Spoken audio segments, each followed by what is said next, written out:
رستم، زن و بچه داری، اگه میخوای زنده بمونی حرف بزن. کار خان نیست، قسم میخورم که کار اون نیست. و کار کیه؟ کی؟ اگه خانتم این کارو نکرده داده کسی بکنه. بگو کی؟ گفتم که آدمای پهلوانیا نبوده. حرف دیگه هم ندارم.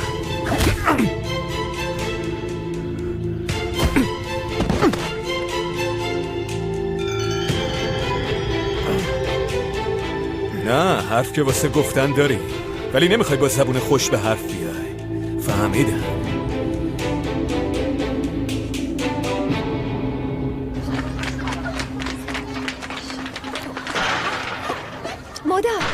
مادر وایسا، کجا داری میری؟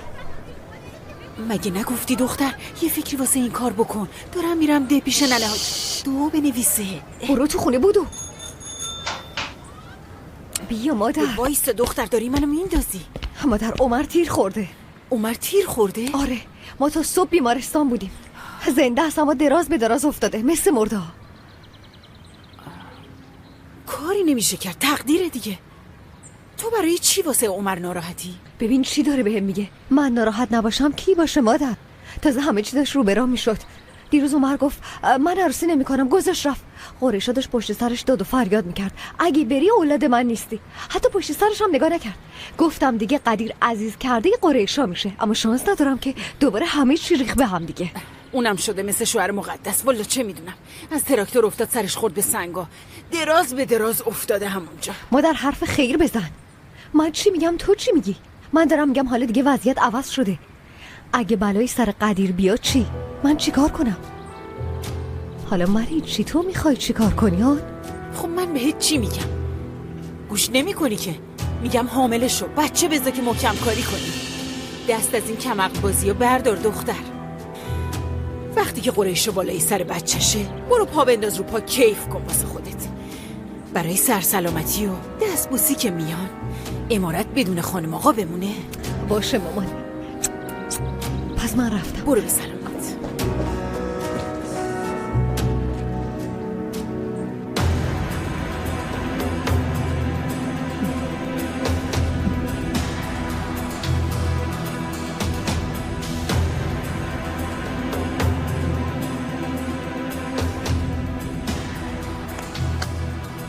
نه مادر، حرف نمیزنه. میگم جون تو میگیرم، حرف نمیزنه. میگم پول، حرف نمیزنه. اگه خلیلو نمیشناختم حتی منم باور میکردم کار اون نبوده. نمیدونه. مگه میشه ندونه؟ پس خلیل از اون چیزی هم که ما فکر میکردیم عاقل‌تره. میدونسته که رستم و محکم میگیریم، به کسی آتو نداده. ولش کنید. ولش کنیم که چی بشه مادر من؟ خلیل دست پلیساست، این عوضی حرف نمیزنه. حتما به گوش اهالی ده رسیده. دیگه کم کم میرسن جلوی بیمارستان. چی بگی ها؟ بگی منتظر باشی؟ تا الان دیگه اومدن قدیر. تو مستقیم برو بیمارستان، همه منتظر تو هن. جلیل اونجاست. با اهالی حرف بزن، بگو صبور باشن، دعا کنن و سر خودم کاری نکنن. منتظر منه؟ باشه مادر، تو نگران نباش. قدیر جان، تو فکر کردی من بین تو و داداشت فرق میذارم؟ آدم بین بچه هاش فرق میذاره؟ اگه تو یه چشم منی، داداشت اون چشممه. آدم میتونه یکیشو انتخاب کنه؟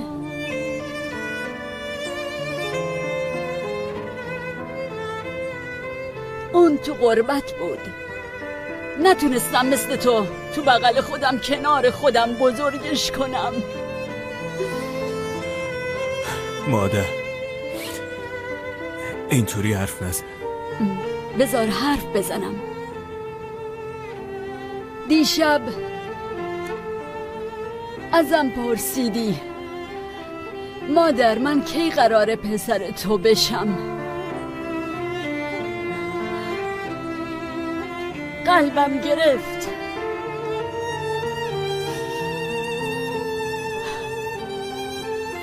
من همیشه تو حسرت عمر بودم. تو رو به جای اونم نوازش کردم.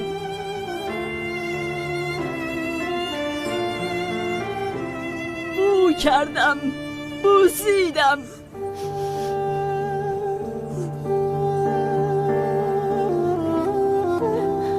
اما نتونستم از عمر مراقبت کنم.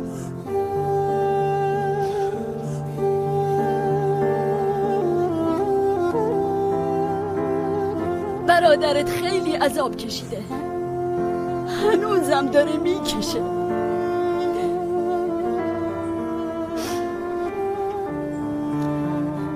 اگه بدونی چه بلاهایی سرش اومده. مادر بس دیگه، داداشم خوب میشه، نگران نباش.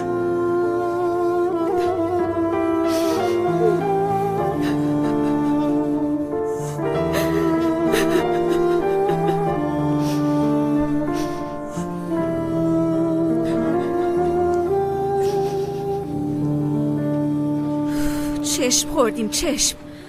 ایشالله که این دعا اثر کنه. ایشالله.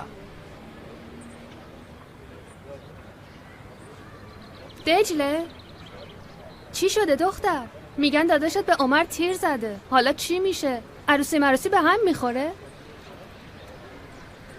مردم حرف زیادی میزنن دیگه. داداشم نزده، زده بود میگفت زدم. همش شایعه است. باز بیل رام میدونن. تازه عمر داره بهتر میشه. خوب که شد عروسی میکنیم.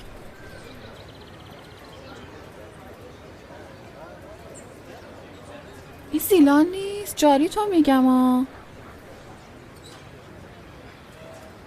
برم یه خدا بد نده بهش بگم. دختر ولش کن، حالا میخواد بیفته دنبالمون. ولم کن آبجی زیلان، خدا بد نده، تازه شنیدین. بد نبینید دخترها، زنده باشی. این چند وقت مصیبت داره بالای سرمون میچرخه، اما ایشالله زود ازش خلاص میشی. آبجی یه دعای چیزی واسه اون امارت بگیرین. خب آره گرفتیم آبجی جون، دیگه اتفاقی واسه ما نمیفته. ایشالله از همشون خلاص شدیم. ایشالله آبجی. ما هم داشتیم از عروسی حرف میزدیم. ایشالله که همین که داداش عمر خوب شد بساط عروسی رو را بندازه، مگه نه؟ آره به گوش کل ماردین میرسه. شما هم با خبر میشی، نگران نباش. اول از همه خدا جون عمر رو به من ببخشه. ایشالله خدا داداش عمر رو هرچه زودتر شفا بده. اما قرار نیست به تو ببخشه دجله جون. میخوای الکی شکمت صابون نزن؟ والا ما که نشون کرده و نام زدیم. آها آره یادم نبود، تو رو نیاوردن. به خاطر همینم در جریان نیستی. آی میگن یه سیب تا برسه زمین 1000 تا چرخ میخوره. اون نشونی که دیروز به هم خورد. تو هم خوب میدونی دجله.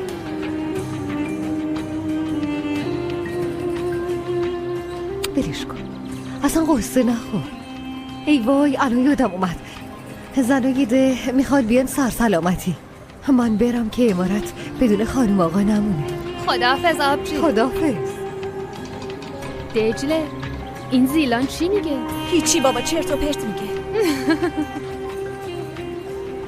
دختر دیدی چطور بهت طعنه زد، گفت من خانم آقام؟ فکر میکنی من دنبال خانم آقا شدنم؟ من فقط عمر رو میخوام، اون دوستم داشته باشه، اون امارت بمونه واسه زیلان. دختر تو واقعا عاشق عمری؟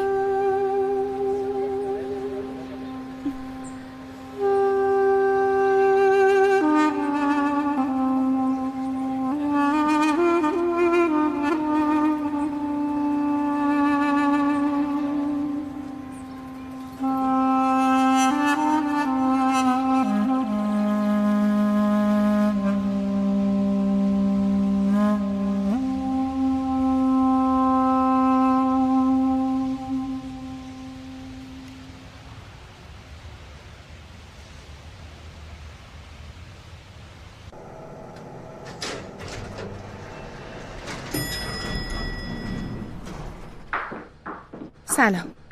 آقا عمر تو اتاقشونن؟ نه متاسفانه. خب کی میان؟ من اطلاعی ندارم. آقا یوسف چه ایشون هستن؟ ایشون هم در حال حاضر نیستن. پس من تو اتاق منتظر میمونم. فقط مهمون دارن. چه خبره تخچه؟ پینار خانم من سعی کردم توضیح بدم اما من میخواستم آقا یوسف رو ببینم اما میتونم بیرون باشم. الان میرسه. من دوست دخترشم. حتما اتفاق مهمی افتاده که اینطوری بی خبر اومدین تو اتاق. من کمکتون میکنم. شما؟ لیلا هستم. عذر میخوام بیرون منتظر میمونم. لیلا؟ دوست عمر؟ آره دوست عمر. خیلی ببخشید. بیا بشین. تخچه بگو 2 تا قهوه بیارن. میخوری که؟ بیا بشین عزیزم. از دست این عمر همش پنهون کاری میکنه. اگه تصادفی نمیدیدمت آشنامون نمیکرد. همینطوره. همینه دیگه. تو هم کار سختی داری ها. انشالله ادامه پیدا میکنه. ازت انرژی مثبت گرفتم. با هم میگردیم. هیچی سخت‌تر از این نیست که فقط یکی از شریکا دوست دختر داشته باشن. واسه یوسف هم الگوی بدیه. نمایش مجردی پادشاهیه. مطمئن باش اگه تو دوست دخترش بشی من خوشحال میشم. من پشتتم. نگران نباش. یوسف کی میاد؟ یعنی خیلی مونده برسه؟ میاد یکم دیگه. قراره نهار رو با هم بخوریم. راستی عمر کجاست؟ چند روز نیستش. تعطیلاتی جایی رفته؟ منم میخواستم همینو بپرسم. ببین عزیزم، اون اینطوریه. یه دفعه غیبش میزنه. عادت به یه رابطه نداره. اگه میخوای اونو به دست بیاری باید آزادش بذاری. اینجور آدما اولش هر وقت دلشون بخواد میان سراغت، بعدش دیگه ولت نمیکنن. بهتره من برم. انگار یوسف نمیاد. قرار بود قهوه بخوریم. اب نداره. به یوسف میگم سر زدی. نه نمیخواد بگی. متشکرم. خداحافظ. باشه.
آخه یعنی چی؟ چه خبره؟ انشالله که چیز آره بابا ماشین داره میاد. خونه خان پایمال نمیشه. خونه خان پایمال نمیشه. این راهش نیست.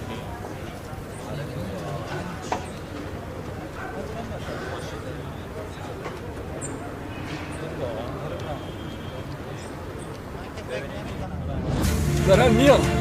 آره دارن میان. ماشین داره میاد.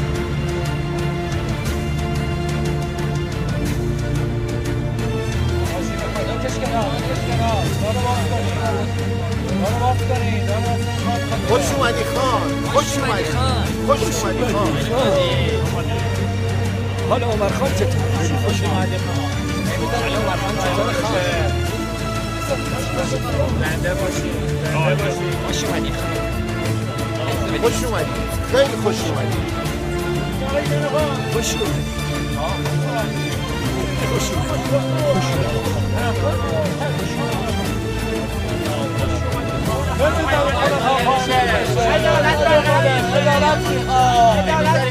باید حق و افراد برسه.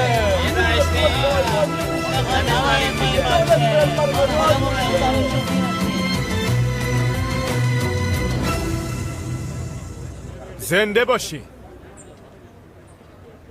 برادرتون چطور خان؟ ایشالله خدا جون داداشمو به همون میبخشه. آمین.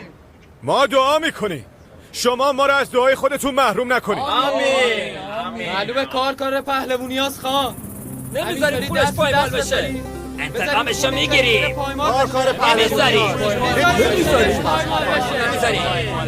نمیذاری پولش پایمال بشه. کار پهلوونی انتقامشو میگیری.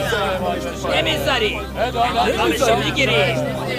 نمیذاری پولش پایمال بشه. باید به خودمون مسلط باشیم. وقت خونسرد بودنه.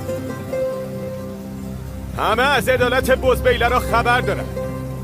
همه میدونن که خشم ما نمیذاره ظالم به سزای اعمالش نرسه. اول باید مطمئن شیم تا عدالتمون خدای نکرده لکه‌دار نشه. ولی واقعیت که رو شد به حسابشون میرسی. ولی فعلا دعا کنیم که خدا جون داداشمو به همون ببخشه. آمین.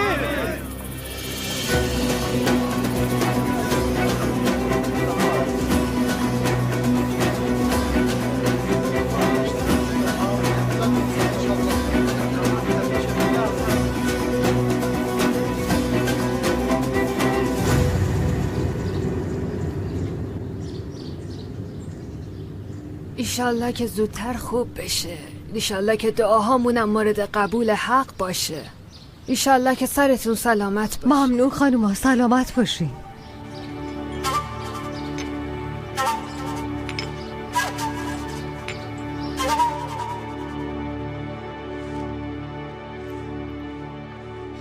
خلیل خان، رستم اومده.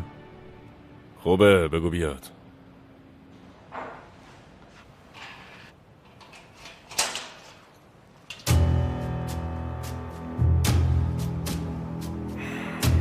نوکرم خان. خلیل خان، درد سر نشه برا ما، فقط 5 دقیقه. باشه. کی تو رو زده؟ بزبیلر رو ازم بازجویی کردن خان. گفتم بگو اگه خلیلم نکرده باشه یکی از پهلوونا کرد. به خدا. به خانه کوچیک نگفتی؟ اگه کار خانه ما بود کارشو تموم میکرد. گفتم خان، به خدا گفتم. پس کی این کارو کرده مرتی که؟ اگه تو رو زدن یعنی کار خانه کوچیک نیست. ببین منو رستم، فردا میرم دادگاه. تا من نرفتم حبس اون عوضی رو پیدا کنین و این گندو جمع کنین. رو جفت چشام. ایشالله پیداش میکنی. با اینشالله ماشالله نمیشه رستم. اینشالله ماشالله ندارین. از دست بزبیلرا جون سالم به در بردی، اما از دست من نمیبری. باشه؟ برو. گرفتم خان. نوکرتم.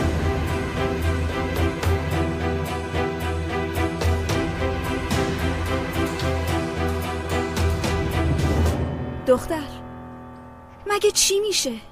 به جای من تو میری قبرستون. میگی دجله نتونست بیاد. فردا شب با هم فرار میکنین. بعدش هر کاری گفتم میکنی و برمیگردی خونه. میترسم. آخه قبرستونم ترس داره؟ چیزی نمیشه. موقعی رفتن دعا میخونی. از اون نمیترسم. پس بگو از چی میترسی؟ اگه امین علی بلایی سرم بیاره چی؟ دختر، امین علی عاشق منه. تو رو میخواد چی کار کنه آخه بی‌ناز؟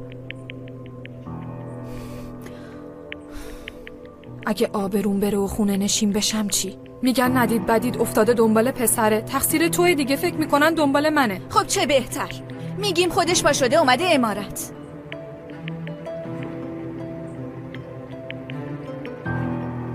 تمومش کن دیگه بی‌ناز. هر کاری میگم باید انجام بدی. مگه من خانم تو نیستم؟ ببین، اگه جرأت داری گوش نکن. تو که دیگه با عمر عروسی نمی کنی. چرا داریم اینقدر کلک میزنیم و برای خودمون درد سر درست میکنیم؟ تو اینطوری فکر کن. عمر که خوب شد میبینی که ازدواج میکنیم یا نه.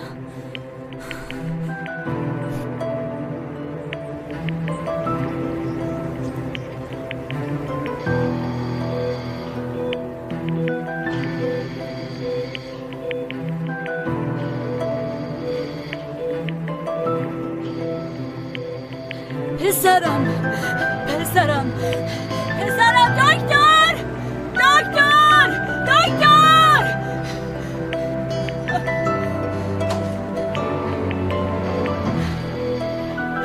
پسرم من اینجا بیشتم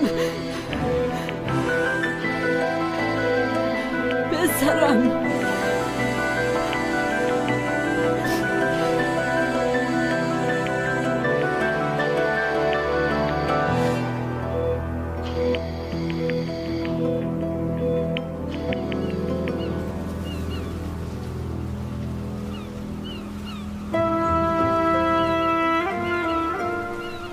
خدای خودت کمکم کن، کمک کن فراموشش کنم.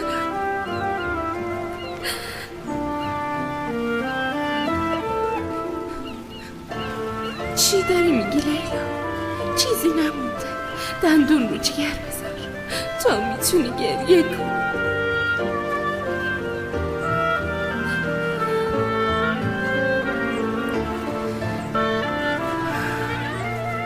اما میگذره. توی شهر جدید دور از این خاطراتی زندگی تازه شروع میکنی. چیزی نمونده، چیزی نمونده.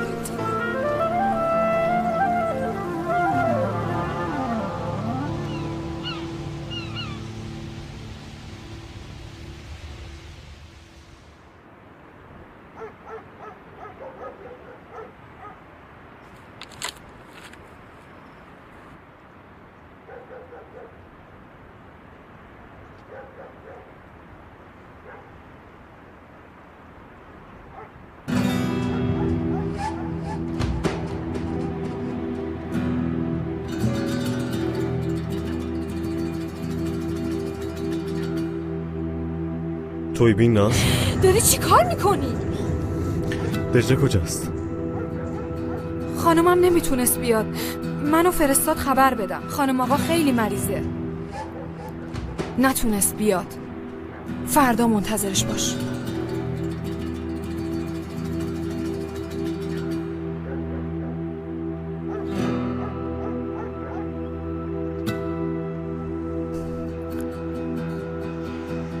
فردا شب. خیلی خوب، شبت بخیر.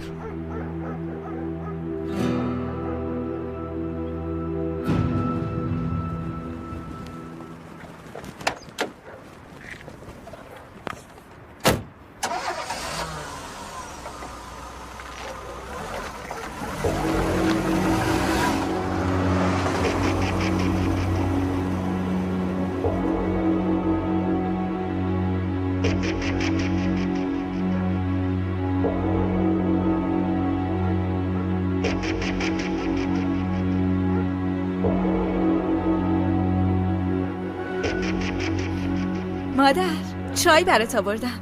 بیا بخور، غذا هم نخوردی. پسرم افتاده بازداشتگاه. دخترم عقلش از دست داده.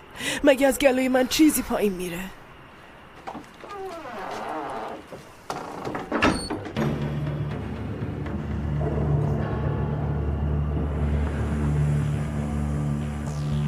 بیناز،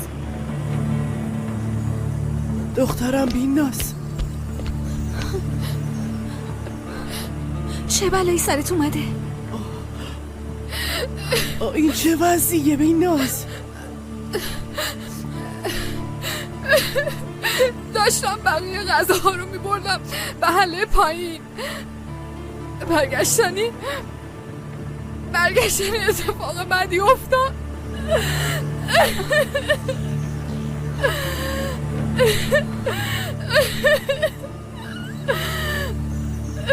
بیناز، چه اتفاقی برات افتاده؟ بگو ببینم. اما چیزی نشد خانم آقا. ناموسم رو حفظ کردم، فرار کردم. کی به تجاوز کرد؟ بگو کی بوده دختر؟ کی بود اون پدر سوخته؟ همونی که اون شب اومده بود جلوی در، یادتونه؟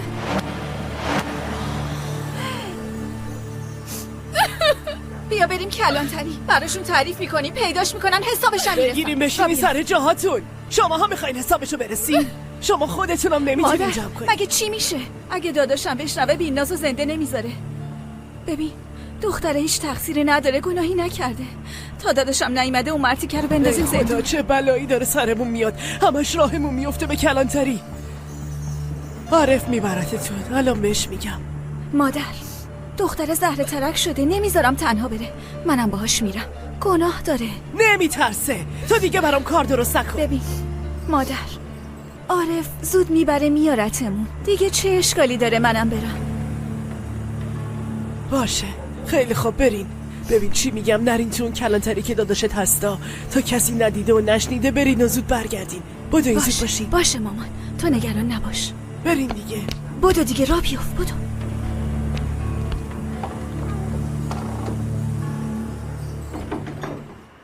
زیلان یه پیرن تمیز درون میخوام برم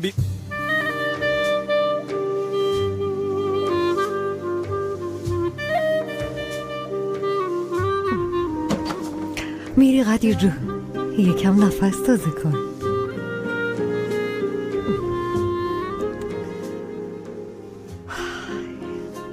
تو همش میگفتی اما کسی به حرفت گوش نکرد که. کاش من اشتباه میکردم، کاش این اتفاق نمیافتاد. نه قدیر جون، تو رو خدا قسم بخور، باشه قسم بخور واسه انتقام داداشت نیفتی دنبال خلیل. تو واسه چی تو کار من دخالت میکنی؟ چه دخالتی قدیر جونم ها؟ اگه بلایی سرت بیاد من چی کار کنم؟ نمیشه، من چیزیم نمیشه، نگران نباش. بودو یه پیرن بده میخوام برم. وای نمیشه به همین زودی نری. الان وقت این کارا سیلا؟ مگه این کارا زمان داره قدیر جون؟ این چند وقت اینقدر ندیدمت دلم برات تنگ شده.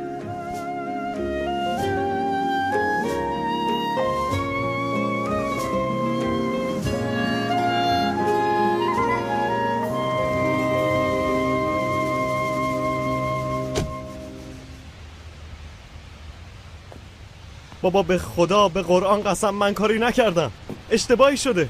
من بی‌ناز خوب میشناسم، اون به من تهمت نمیزنه، کس دیگه ای حتما گفته. ساکت شو بابا، حالا معلوم میشه تو بودی یا کس دیگه. خدایا خودت رحم کن. قربان مظنون آوردیم، بیاریدش تو.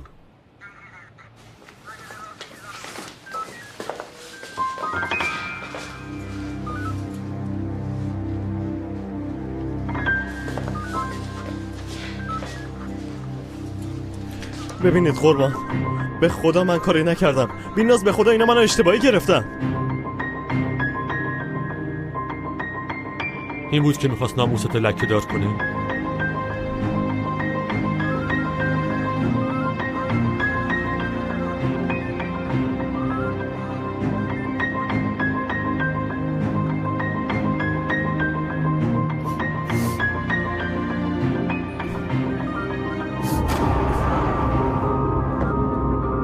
واقعا که خجالت داری. تو از خدا نمیترسی؟ قسم میخونم تهمت زدم. قربان همه اینا دروغه، باور کنید دروغه. بندازینش زندان. به خدا به قرآن من نکردم، خدا منو بکشه. اگه دروغ میگم خدا منو بکشه. به خدا من نبودم، بینداز کار تمومه، میکشمه. بگو حرف بزن، اینا همش تهمته. به خدا تهمته، به خدا دروغه.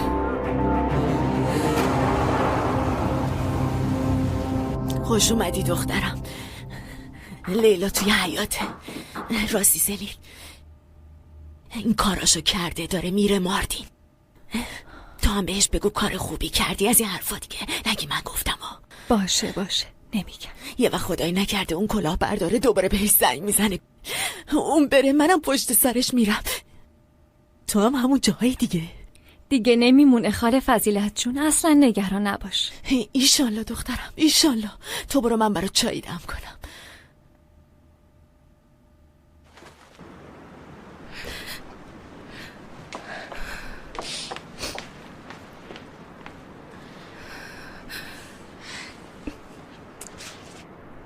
یه چیزی میگم اما عصبانی نمیشی یا؟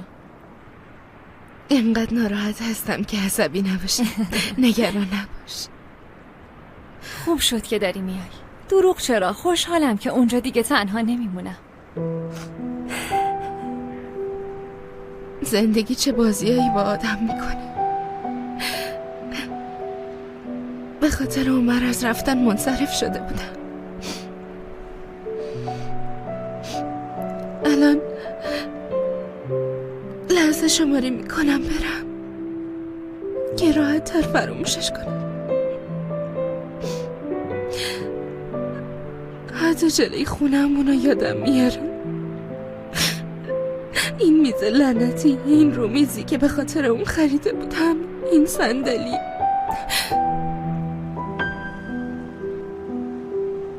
نمیخوام حتی یه دقیقه هم اینجا باشم. هر جا رو نگاه میکنم اونو میبینم، گریه میکنم. هر چقدر بیشتر گریه میکنم میترسم نتونم فراموشش کنم.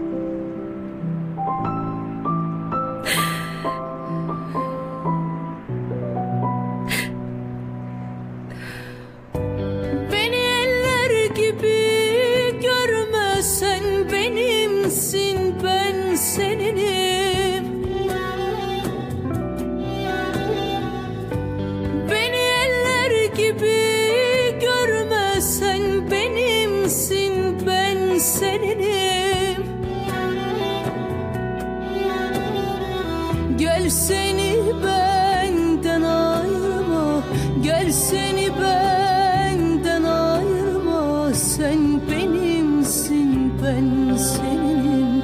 Sen benimsin, ben seninim. Gel seni benden ayırma, gel seni benden ayırma. Sen benimsin, ben senin.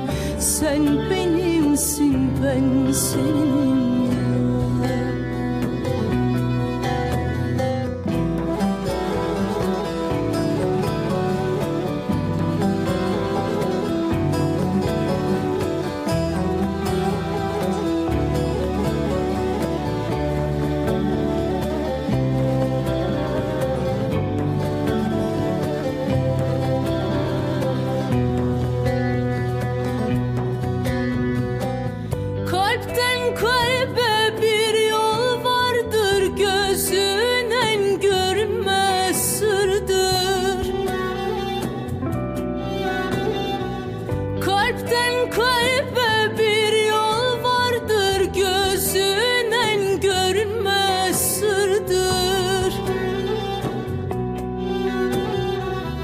İkimizin kalbi birdir, ikimizin kalbi birdir. Sen benimsin, ben seninim. Sen benimsin, ben seninim. İkimizin kalbi birdir, ikimizin kalbi birdir. Sen benimsin, ben seninim. Sen benimsin, ben seninim. Oh, aziz دلم پسرم بیدار شد، پسرم بیدار شد. دکتر پرستار، پسرم بیدار شد.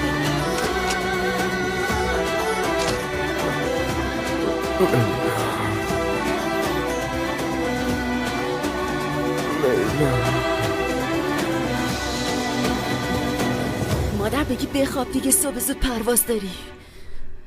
الان میخوابم مامان، بذارین تلفن رو درست کنم.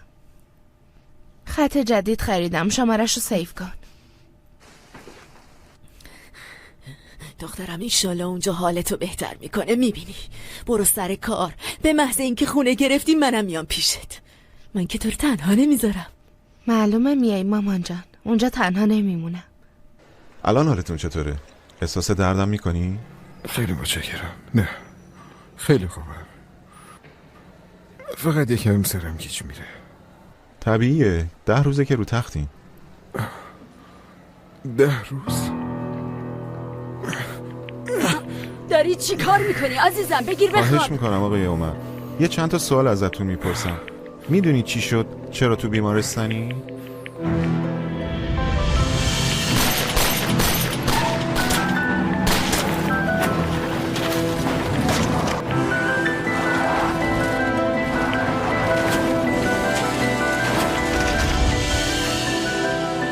تصادف کردم.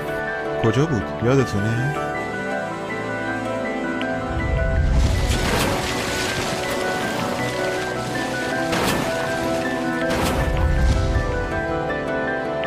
میخواستم به پرواز برسم. خوبه، داشتین کجا میرفتین؟ اگه بگی برمیگردی خوب میشم.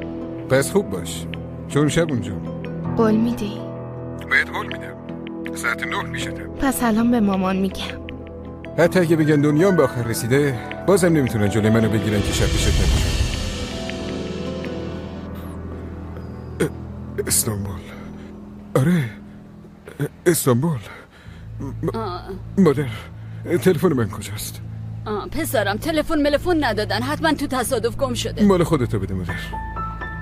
آقا عمر بخوابین، انقدر خودتون رو خسته نکنین. بله زخماتون خوب شده، هوشیاریتون هم برگشته، اما تا ترخیص باید مرتبا کنترلتون بکنیم. باش شما کارتون رو بکنید، فقط یه دقیقه.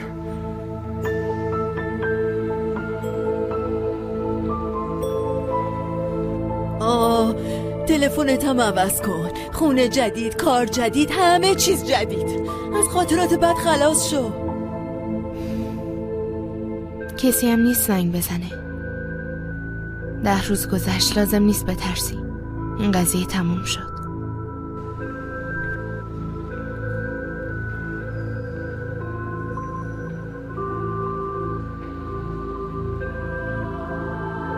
مشترک مورد نظر در دسترس نمی باشد. لعنتی. چی شده عزیزم؟ صبر کنین. چی شده؟ من لطفا ای بابا. داری چی کار میکنی؟ بگی بشین، کجا میخوای بری؟ وای خدای من. آروم باشین. من فوراً باید برم استانبول. با این حالت کجا پسرم؟ دیوونه شدی؟ چه استانبولی؟ خواهش میکنم آقای عمر، امکان نداره، نمیتونم اجازه بدم با این حالتتون از بیمارستان بیرون برید. دکتر سرم بزنین، دارو بدین، در کاری که لازمه بکنین، چون که من باید فوراً برم استانبول. چرا استانبول؟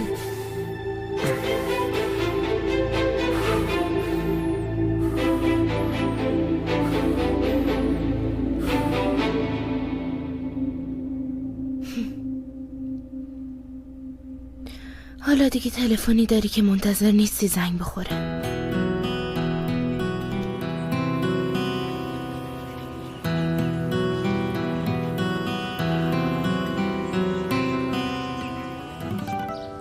زیاد درست کنین، مادرم میاد. صبح بخیر. صبح بخیر. من نمیخورم، میرم. دیار جون با شکم گرسنه که فکرت کار نمیکنه دخترم. بعدش هم خانم آقا از دست ما عصبانی میشه، میگه مراقب دخترم نبودین. 2 لقمه بخور بعد برو. نه آبجی امینه، تو مدرسه یه چیزی میخورم. صبح بخیر خاله، مجبوره. تو چایی بریز، قدیر دیرتر بیدار میشه، دیر وقت خوابید، خیلی خسته است. بشین مادر جون، بشین، خوش اومدی.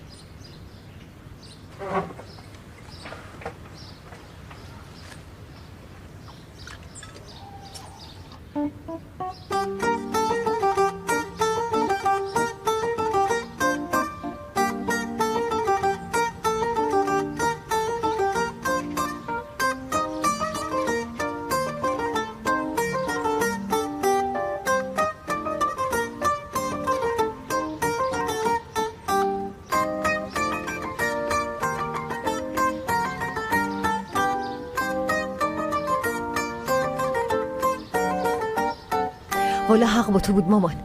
عمر همینطوری افتاده تکون نمیخوره. قرشم از بالا سرش تکون نمیخوره. خب تقدیر الهیه دیگه، نمیشه عوضش کرد که. والا خیلی گریه زاری کردم، گفتم بدبخت شدم، اما عجله کرده بودم. به سلامتی تو یه بچه بزا دیگه، نه لازم از قریشا بترسی نه از هیچ کس دیگه. آی دختر، منم آوردی پیش خودت، نشوندی بالای مجلس. والا مامان جون، برات همینجا یه تخت میذارم، کل روزو بشین کیف کن. نه لباس به شور، نه ظرف. همه مثل پروانه دورت میچرخن. کجا رفت اون مجبوری که جرأت نزدیک شدن به اینجارم نداشت؟ ملت میگن از کجا رسید به کجا.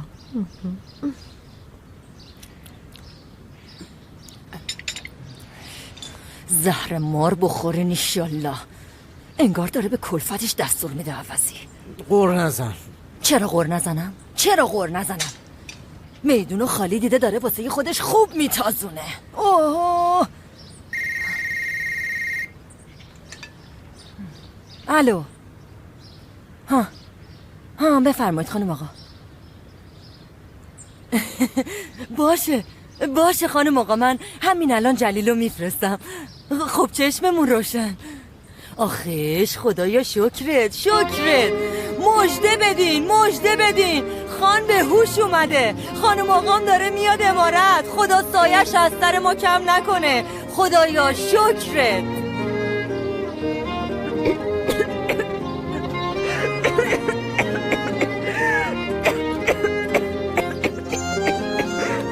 بیا این چایی رو بخور.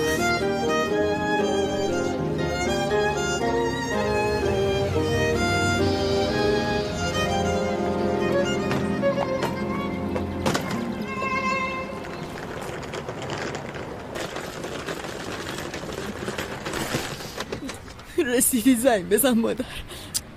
مامان جون تو رو خدا قصه نخور. به محسن که برسم خونه میگیرم تو هم میای پیشم عزیزم.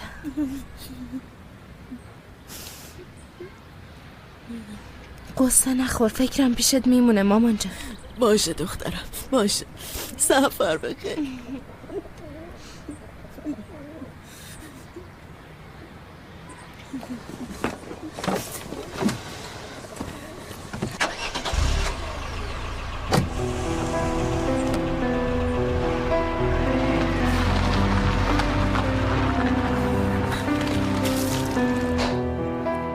خان خدا تو رو به ما بخشید. خدای شکر. جلیل به هم بگو لباسم کو. لباسا؟ تو ماشینه. خب پس چرا نمیاری؟ برو دیگه زود باش. ببین عزیزم، قدیر و دیارم تو راهن، کمی صبر کن، عجله نکن. استانبول که فرار نمیکنه. نمیفهمم والا. از به هوش اومدنت خوشحال باشم یا نه؟ مادر من باید الان برم. اصلا کسی به حرف من توجه نمیکنه. فکر نمیکنی باید چی کار کنیم چی کار نکنیم؟ مادر فکر اونشم کردم، شما نگران نباش، زود برمیگردم. خدا میدونه کارت تو استانبول چیه. معلومه مهمتره. مهمه، از همه چی برام مهمتره.